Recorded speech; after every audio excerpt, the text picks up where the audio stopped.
یہ توجہ دلا رہے ہیں کہ افغانستان کے اندر اس وقت انخلا ایک اہم مسئلہ ہے اور ہم اس کے اوپر اپنی مدد پوری کر رہے ہیں، لیکن انخلا سے بڑا مسئلہ خلا ہے۔ افغانستان کے اندر جو اس وقت ایک ایڈمنسٹریٹو انتظامی خلا ہے، اگر اس وقت عالمی طاقتوں نے اس کی طرف سے آنکھیں بند رکھیں تو اس کے نتیجے میں ایک بڑا بحران جنم لے چکا ہے اور یہ بحران مزید بڑھتا جائے گا۔ آپ دیکھیے جس قسم کی وہاں پہ اس وقت شدت پسند تنظیموں نے جس طریقے سے وہاں کے اوپر کارروائیاں کی، اس کے نتیجے میں پوری دنیا کو، اور یہ خطرہ دیکھیے دنیا اتنی آپس میں جڑی ہوئی ہے کہ یہ خطرات صرف کسی ایک ریجن کے کسی علاقے کے نہیں ہیں، یہ خطرات پوری دنیا کے لیے ہیں، اور اس لیے بہت اہم ہے کہ دنیا ان خطرات کو سمجھے۔ پاکستان کے مشورے کے اوپر اگر پہلے عمل کیا ہوتا تو آج صورتحال بہتر ہوتی۔ آپ آج پاکستان کے مشورے کے اوپر عمل کریں، کل صورتحال بہتر ہوگی۔ اس تمام صورتحال میں اگر کوئی ایک ملک اور کسی ایک قوم کا جو انالیسز ہے، جو تجزیہ ہے، وہ بالکل درست ثابت ہوا ہے تو وہ پاکستان ہے۔ میں آپ تمام لوگوں کو، یہ جو میڈیا کے ہمارے دوست ہیں، ان کو یہ کہنا چاہتا ہوں کہ ہمیں اس بات کے اوپر ایک یقینی طور کے اوپر ہمیں یہ کریڈٹ جاتا ہے پاکستان کو کہ جو تجزیہ پاکستان کی قوم کر رہی تھی، عمران خان پاکستان کے وزیر اعظم جو بات کر رہے تھے، وہ حرف بحرف صحیح ثابت ہوئی، اور آج پوری دنیا پاکستان کی اس جو موقف ہے، اس جو نصیحت ہے، اس جو ایڈوائس ہے، اس کے وہ سمجھ رہی ہے کہ مان کے چلنا چاہیے تھا۔ ہم اب بھی یہ سمجھتے ہیں کہ اس وقت دنیا جو ہے وہ افغانستان کے عوام کو تنہا نہ چھوڑے، انہیں ایبنڈن نہ کرے اور انتظار نہ کرے کہ افغانستان بحیثیت ایک ملک کے نیچے گر جائے، یا ان کی ناکامی کا انتظار نہ کرے۔ ابھی سے ہمیں جو افغانستان میں اتھارٹیز ہیں ان کے ساتھ انگیج کرنے کی ضرورت ہے، اور ایک انکلوسیو حکومت، ایک ایسی حکومت جس کے اندر نمائندگی ہو افغانستان کی، ایسے حکومت افغانستان کے عوام نے بنانی ہے، لیکن دنیا کی یہ ذمہ داری ہے کہ اس کو معاشی طور کے اوپر، سماجی طور کے اوپر، گورننس میں جو مدد فراہم کر سکے وہ فراہم کرے۔ ہم دنیا میں ممالک ایک دوسرے سے جڑے ہوئے ہیں، اور اس لیے ہمیں قوموں کی تباہی کا انتظار نہیں کرنا، اس کی ڈسٹرکشن کا انتظار نہیں کرنا، ہمیں ایک دوسرے کی مدد کرنی ہے اور اس کو ہمیں آگے لے کے چلنا ہے۔ بہت سارے لوگ اس کے اوپر بھی سمجھتے ہیں۔ کراچی میں وفاقی وزیر اطلاعات فواد چودھری میڈیا سے مخاطب ہیں۔ انہوں نے اس دوران گفتگو کرتے ہوئے کہا کہ افغانستان کے حالات پر ہماری گہری نظر ہے۔ ساتھ ہی ساتھ فواد چودھری کی جانب سے یہ بھی کہا گیا کہ عالمی طاقتوں نے آنکھیں بند کر لیں تو افغانستان کا بحران بڑھ سکتا ہے، افغانستان میں صورتحال خراب ہو سکتی ہے، دنیا ان خطرات کو سمجھے اور فوری طور پر اقدامات کرے۔ یہ کہنا وزیر اطلاعات فواد چودھری کا۔ انہوں نے ساتھ ہی ساتھ یہ بھی کہا کہ اگر پاکستان کے مشورے پر عمل کیا ہوتا تو صورتحال آج بہتر ہوتی، ہمیں اب ایک دوسرے کی مدد کرنی ہے۔ آپ کو بتائیں کہ کراچی میں وفاقی وزیر اطلاعات فواد چودھری میڈیا سے گفتگو کر رہے ہیں، اور اس دوران انہوں نے یہ بتایا کہ افغانستان کے حالات پر ہماری گہری نظر ہے۔ ان کا اس دوران مزید کہنا تھا کہ عالمی طاقتوں نے آنکھیں بند کر لی ہیں، افغانستان کے حالات پر ہماری گہری نظر ہے، افغانستان کا بحران بڑھ سکتا ہے، دنیا فوری طور پر ان خطرات کو سمجھے۔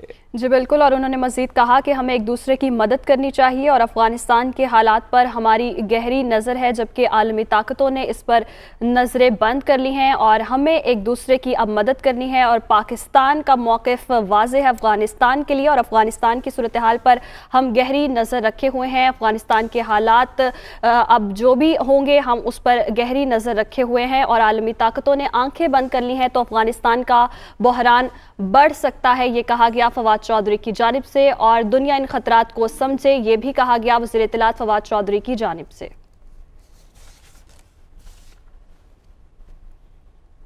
آدھے لوگ مریم نواز کے پیچھے لگے ہوئے ہیں، آدھے لوگ آپ کے پیچھے لگے ہوئے ہیں۔ نواز شریف صاحب کو سمجھ نہیں آ رہا کہ انہوں نے شادیاں اٹینڈ کرنی ہیں یا انہوں نے سیاست کرنی ہے۔ لندن کے ملین ڈالر کے، صرف جو لندن میں جو ایونٹ تھا ولیمے کا وہ ملین ڈالر سے اوپر کا تھا. ہمیں کوئی اعتراض نہیں ہے، شادیاں کریں ضرور کریں، ہمارے پیسوں سے تو نہ کریں نا. آپ پیسے ہمارے لے گئے ہیں سارے، پورا خاندان وہاں بیٹھا ہوا ہے، ایک نیا اپارٹمنٹ خرید رہا ہے. اب جی فلانے صاحب کی نواسے کی شادی ہوگی ہے، بہو کو ہم نیا اپارٹمنٹ لے کے دے دیں، نئی گاڑی لے کے دے دیں، نیا دفتر لے کے دے دیں. فلانے بیٹے کی شادی ہوگی ہے، اس کو لے کے دے دیں. یہ کیا تماشا ہے؟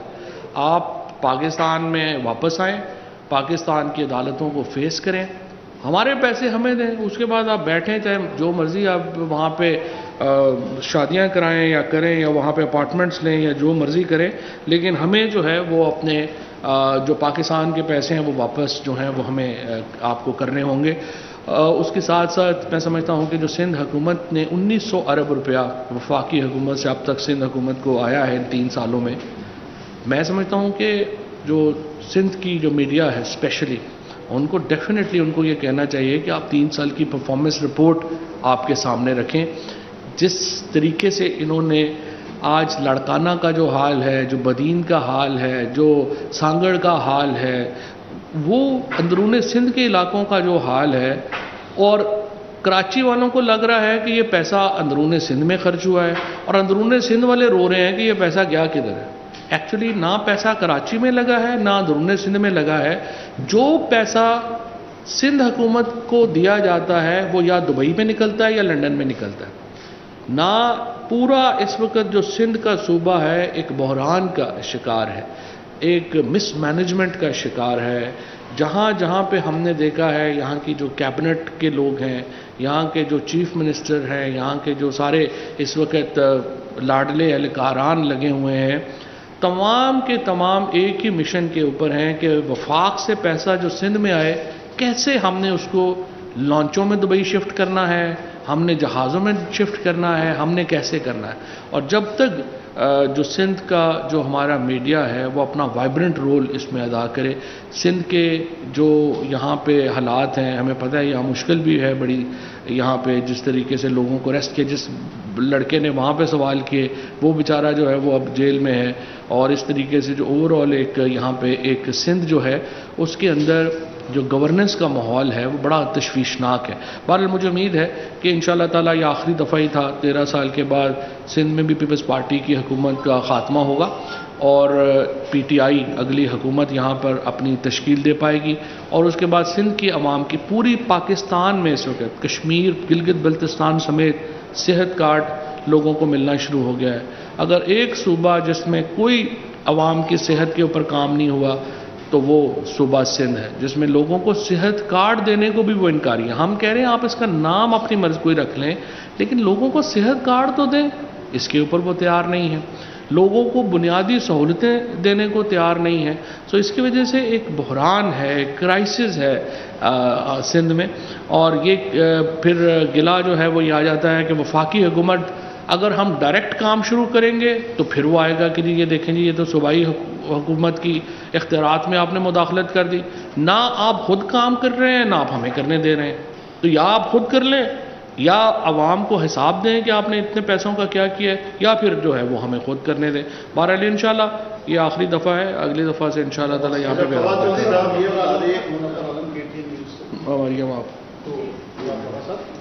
یہ بتائیں کہ پاکستان افغانستان میں کس قسم کی حکومت کی حمایت کرے گا اگر جمہوری حکومت وہاں باہر نہیں ہوگی اور خلافت آتی ہے؟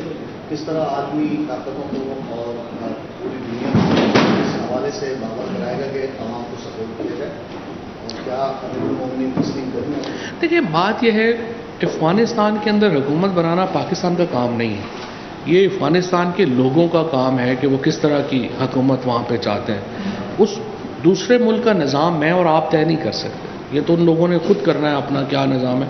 ہماری صرف خواہش یہ ہے کہ انکلوسیو حکومت ہونی چاہیے. اس افغانستان میں جو اس وقت ایتھنک دھڑے ہیں وہ بہت زیادہ ہیں، وہاں کی لسانی جو سیاست ہے وہ بڑی کمپلیکس ہے، بہت پیچیدہ ہے. اور اس میں جو اشرف غنی صاحب نے بھی یہی غلطی کی کہ انہوں نے ایکسکلوسیولی حکومت کرنے کی کوشش کی اور وہ نہیں کر سکے. تو جو طالبان حکومت اتھارٹیز ہیں ان کا اس وقت جو بیانات ہیں طالبان اتھارٹیز کے وہ کافی حوصلہ کن ہیں اس حوالے سے کہ وہ کہہ رہے ہیں کہ ہم ایک انکلوسیو حکومت ہی افغانستان میں بنانا چاہتے ہیں. باقی فارم کیا ہوگا, وہاں کا کانسٹیٹیوشن کیا ہوگا, یہ آپ کو اور میرا کام نہیں ہے اس کو طے کرنا. اچھا یہ بتا دیں فواد چودھری صاحب, یہ سوال ہے کہ ماشاءاللہ 3 سال آپ کے پورے ہو گئے, 4تھا سال شروع ہے. کراچی نے آپ کو بڑا اسپیس دیا. آپ سندھ کی بات کرتے ہیں تو کراچی سے بھی کئی وعدے آپ کی طرف سے کیے گئے, سندھ کے دیگر اضلاع کے ساتھ بھی کیے گئے, اعلانات بھی ہوئے 162 ارب 1100 ارب, لیکن جب وفاقی بجٹ دیکھتے ہیں تو اس میں کچھ بھی نظر نہیں آتا. تو یہ صوبائی اور وفاقی حکومت کی چپکل اشکف ختم ہوگی, 5 سال دونوں کے پورے ہونے والے ہیں. وفاق نے کراچی کو کیا دیا؟ دیکھیں پہلی بات تو یہ کہ یہ تو درست بالکل ہی نہیں ہے کہ کراچی میں وفاق. پہلی بات تو آپ کو سمجھنا چاہیے کہ نظام کیا ہے. نظام یہ ہے کہ پورے پاکستان سے ٹیکس کلیکٹ ہوتا ہے, اس کے بعد وہ ٹیکس آپ صوبوں کو دے دیتے ہیں اور وہ پیسے صوبوں نے آگے جو ہے وہ خرچ کرنے ہیں. اب یہی جو میں نے عرض کیا کہ اگر ہم سندھ کی حکومت کو کہیں کہ یہ پیسے آپ اس طرح سے خرچ کریں اور ہمیں حساب دیں, پھر آ جاتا ہے کہ جی آپ جو ہے وہ صوبائی معاملات میں مداخلت کر رہے ہیں. جب ہم نے ابھی تک اپنے جو MNAs ہیں اور ہماری جو فیڈرل کمپنی ہے اس کے تحت ہم تقریباً اس وقت جو اوور آل سندھ میں ہم نے ان میں 1100 ارب روپیہ جو ہے وہ ہم نے مختص کیا ہے, اس کو لگانے میں بھی اب پرابلم ہے. اجازتیں دینا جو ہے, آپ دیکھیں پورے پاکستان میں اس وقت جو ہائی رائز بلڈنگز ہیں ان کے ہزاروں کیس پروسیڈ ہوئے ہیں. کراچی کے اندر جو ہے وہ چند 100 بھی نہیں ہو سکے, کیونکہ یہ جو کراچی کا ہر محکمہ لوگوں سے پیسے مانگنا شروع کر دیتا ہے. اس طرح تو نہیں ہوتا. آخر لاہور میں, اسلام آباد میں, پشاور میں, وہاں پر بھی تو اتھارٹیز بیٹھی ہوئی ہیں نا. سو جب تک صوبائی حکومت آپ کے پاس نہ ہو تو آپ کے جو بنیادی ترقیاتی کام ہیں وہ آگے نہیں چلتے. یہ ہمارے آئین کا ایک جو ہے وہ ایک فریم ورک ہے. اسی لیے میں سمجھتا ہوں کہ سپریم کورٹ کو آرٹیکل 140A کے اوپر عمل درآمد کرانا چاہیے. اور صوبوں میں یہ جو ابھی بھی الیکشن لوکل گورنمنٹ کے سندھ حکومت پلان کر رہی ہے, یہ تو فارس ہے. اس سے تو الیکشن نہ کرائیں آپ. سارا کنٹرول دیکھیں, پیسوں کا کنٹرول چیف منسٹر کے پاس ہوگا, ایڈمنسٹریشن کا کنٹرول چیف منسٹر کے پاس ہوگا, پلاننگ کا کنٹرول چیف منسٹر کے پاس ہوگا. تو ڈسٹرکٹ گورنمنٹس نے کیا کرنا ہے؟ سو جب تک یہ نظام آرٹیکل 140A کے تحت ڈیوالو نہیں ہوتا, یہ جو مسائل ہیں ہمارے یہ قطعی طور کے اوپر حل نہیں ہوں گے. اور میں یہ سمجھتا ہوں کہ اس کے اوپر ایک پوری ایفرٹ کی ضرورت ہے کہ بلدیاتی الیکشن جو ہے وہ مقامی حکومتوں کا نظام جو ہے وہ لگایا جائے. فواد صاحب یہ بتائیے گا کہ ایک منٹ. انخلا سعودی میں رہنے انخلا کے حوالے سے یقیناً پاکستان نے بڑا کردار ادا کیا. یہ بھی سر تو ابھی کتنے افغانستان سے ہمارا جو آپریشن PIA کے علاوہ جو اسلام آباد میں آپریشن ہونا, دیگر شہروں میں بھی ہونا تھا, کراچی, پشاور اور اس پہ. اور دوسری چیز ایک سوال یہ کہ کیا افغانستان نے طالبان نے پاکستان کو آفر کی ہے کہ ان کا ایویشن نظام چلانے کے لیے کوئی مدد طلب کی ہے پاکستان نے؟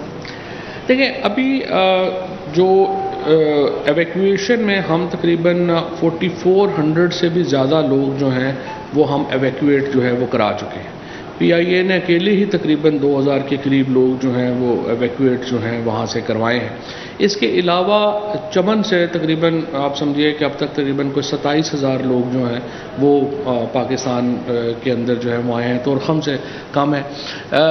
اب یہ جو فارنرز ہیں, ہمارے جو بارڈرز ہیں وہ ہم نے اوپن کیے ہیں for the international citizens who want to evacuate from Kabul.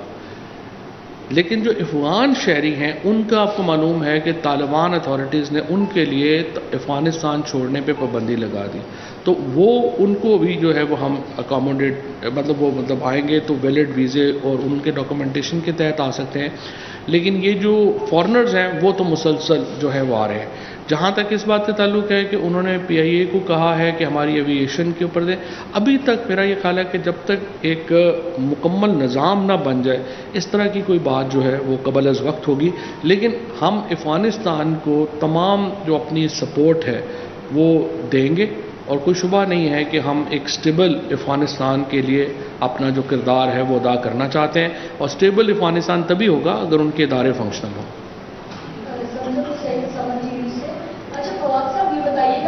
آپ کی پارٹی نے جو ہے اپنی 3 سالہ کارکردگی کا جشن منایا ہے, لیکن ان 3 سالوں میں جتنی مہنگائی ہوئی ہے اس نے عوام کو پریشان کر کے رکھ دیا. یہ بتائیں کہ کراچی والے PTI کی کس کارکردگی پر جشن منائے؟ دیکھیں سب سے پہلی بات تو یہ ہے کہ یہ تو بالکل ہی درست بات نہیں ہے.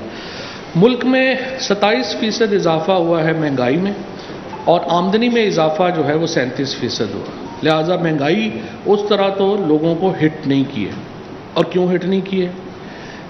مختلف جو طبقات ہیں ان کے لیے مختلف جو ہے وہ صورتحال ہے مہنگائی کی. مثلا جو ہمارے کسان ہیں جن کو 1100 ارب روپیہ اضافی گیا ہے، اور 60% لوگ پاکستان کے ایگریکلچر سے وابستہ ہیں. جب آپ یہ کہتے ہیں کہ آٹا مہنگا ہو گیا ہے تو ساتھ آپ کو یہ بھی پھر بتانا چاہیے کہ گندم جو 1200 روپے کی تھی وہ 1800 روپے کے اوپر چلی گئی ہے. گنا جو 135 روپے کا تھا وہ 300 روپے کے اوپر چلا گیا ہے. اسی طرح سے جو مکئی ہے، اسی طرح سے جو باجرہ ہے، آم اس بار پاکستان کا ہسٹورک ایکسپورٹ ہے اس دفعہ آم کی. سٹرس کی پچھلے سال جو ہے وہ ہسٹورک ایکسپورٹ ہے. اور اسی لیے آپ کی جو موٹر بائکس ہیں ان کی خریداری میں ڈبل اضافہ ہو گیا، آپ کی جو گاڑیاں تھیں ان میں ڈبل اضافہ ہو گیا، ٹریکٹر آپ کے ڈبل اضافہ ہو گیا. سو ایگریکلچر اکانومی جس میں 60% لوگ جڑے ہوئے ہیں انہیں مہنگائی نے اتنا اثر نہیں کیا. اسی طریقے سے جو لوگ ٹیکسٹائل سیکٹر سے جڑے ہوئے ہیں، جہاں کراچی میں اور فیصلہ آباد میں جو ٹیکسٹائل کمپنیاں جو ایکسپورٹ سے ہیں، ہر کمپنی نے اپنی جو تعداد ہے اس کو ڈبل کیا ہے. اور اس وقت فیصلہ آباد جہاں پہ ایک بحران تھا ٹیکسٹائل کا، ان کے جو چیمبر پریزیڈنٹ تھے وہ مجھے بتا رہے تھے کہ 2023 تک ان کے پاس نئے آرڈر لینے کی بھی کیپیسٹی نہیں ہے، وہ اتنے بک ہیں. اسی طرح سے کنسٹرکشن سیکٹر سے جڑے ہوئے جو لوگ ہیں ان کا یہ ہے کہ وہ جو تمام مزدور ہے، اس کا جو مستری ہے اور جو پلمبر ہے، تمام کی جو آمدنی ہے وہ ڈبل ہو گئی ہے. لیکن ہمیں مہنگائی کا شور، مہنگائی سے سب سے زیادہ کون افیکٹ ہوا ہے؟ مہنگائی سے افیکٹ ہوا ہے تنخواہ دار طبقہ، اور اسپیشلی جو پرائیویٹ سیکٹر میں، اور اس میں بھی اسپیشلی جو میڈیا کے لوگ ہیں. 70 کروڑ روپیہ ہم نے میڈیا کو جاری کیا ہے، لیکن میڈیا کے لوگوں کی تنخواہوں میں اضافہ نہیں ہو، نہ ہی میڈیا کے لوگوں کو ملا ہے. لہٰذا جہاں پہ بھی ہم جاتے ہیں اور ٹی وی دیکھتے ہیں، چونکہ ان کے اوپر افتاد آئی ہوئی ہے، ان کو لگتا ہے پورے ملک کا بیڑا غرق ہو گیا. سو میں آپ کو بتاؤں کہ میڈیا کے لوگوں کو تو میں اونر سے ہی ریکویسٹ کروں گا کہ مہربانی کریں، ہم نے آپ کو کوئی 2-2.5 ارب روپیہ دیا ہے، کچھ ان کی تنخواہوں میں بھی اضافہ کریں تاکہ ان کو بھی تو لگے کہ مہنگائی نہیں ہے اتنی. جب تک ان کو لگتا رہے گا کہ مہنگائی ہے تو ہو نہ ہو ٹی ویوں پہ تو یہی آئے گا کہ مہنگائی ہے. میرے دو سوال چھوٹے سے کہ اگر پی ٹی آئی کی اس وقت آپ سمجھتے ہیں کہ مقبولیت ہے، اگر پی ٹی آئی اقتدار میں نہ رہی تو آپ سمجھتے ہیں کہ پی ٹی آئی کی جو موجودہ رجیم ہے، جو M L A M P جو ساتھ ہیں وہ ساتھ رہیں گے؟ دوسرا پاکستان تحریک انصاف 2 بڑے ایشو جس کو خود نظر میں عمران خان کہتے تھے اس کو ایڈریس نہیں کری، فارن فنڈنگ کیس ہے اور انٹرا پارٹی الیکشن. جب جو پارٹی انٹرا پارٹی الیکشن نہیں کرا سکتی کیونکہ ان کی پارٹی جماعت اسلامی کے بعد پی ٹی آئی نے یہ پروسیس شروع کیا تھا، وہ نہیں کرا پائی، تو عوام میں مقبولیت کا کیا پیمانہ ہوگا؟ دیکھیے، پہلی بات تو یہ ہے کہ جو ایک میکینزم ہے اور اس میں پورا جو الیکشن کا میکینزم ہے پی ٹی آئی میں، وہ بھی انشاءاللہ 4 سال پورے ہوں گے تو وہ الیکشن ہوں گے بھی. But in the essence I totally agree with ہماری پارٹی. اور میں آپ کو بتاؤں جو آپ نے بات کہی ہے نا کہ پارٹی کے اندر الیکشنز کی، اس کا اگر پاکستان کے اندر ایک سیاسی لیڈر پروپوننٹ ہے تو عمران خان ہے. عمران خان بے شمار دفعہ یہ بات کر چکے ہیں کہ پارٹیز کے اندر الیکشن ہونے چاہیے. یہ علیحدہ بات ہے کہ وزیر اعظم بن کے پرابلم یہ آ جاتی ہے کہ ایک طرف افغان مسئلہ آ گیا ہے، پھر اکانومی آ گئی ہے، وہ اتنا زیادہ ایک فائر فائٹنگ ہوتی ہے کہ آپ اتنی باریکیوں میں آپ 24 گھنٹے اس میں نہیں لگے رہتے. لیکن اس میں کوئی شبہ نہیں ہے کہ جب تک ایک وائبرنٹ پولیٹیکل پارٹی سسٹم نہیں کریٹ ہوں گے، پاکستان میں سیاسی جماعتیں آگے نہیں جا سکیں گی. اور یہ لوگ جو پی ایم ایل این اور پیپلز پارٹی کے لوگ جو یہ کہتے ہیں، ہم ان سے کہتے ہیں آئے الیکشن ریگنگ کو کریں، وہ کہتے ہیں نہیں، الیکشن ریگنگ یہ ہے کہ جو آپ نے بات کی کہ یہ جی فلانے فون کرتا ہے، فلانا فون کرتا ہے تو لوگ ٹوٹ جاتے ہیں. اس کا مطلب کیا ہے؟ اس کا مطلب یہ ہے کہ ووٹ پارٹی کے نہیں ہے، vote M N A M P A's کے شخصیات کے. سو جب آپ ان کو ہٹا دیتے ہیں تو پارٹی بیٹھ جاتی ہے. تو اس کا واحد حل یہی ہے کہ سیاسی جماعتیں اپنے گریبان کے اندر جھانکیں اور ایک وائبرنٹ سسٹم کریٹ کریں اپنی پارٹی کے الیکشنز کا. اچھا، فیاض صاحب میرا نام شبیر لاشاری ہے، شبیر لاشاری سے جی لاشاری صاحب. میرے 2 چھوٹے صوال. میرا یہ ہے کہ افغان صورتحال کے پیش نظر سندھ کے لوگ بھی بہت سارے پریشان ہیں کہ ایک مرتبہ افغانیوں کو یہاں سندھ میں بسانے کی باتیں ہو رہی ہیں. کیا یہ بات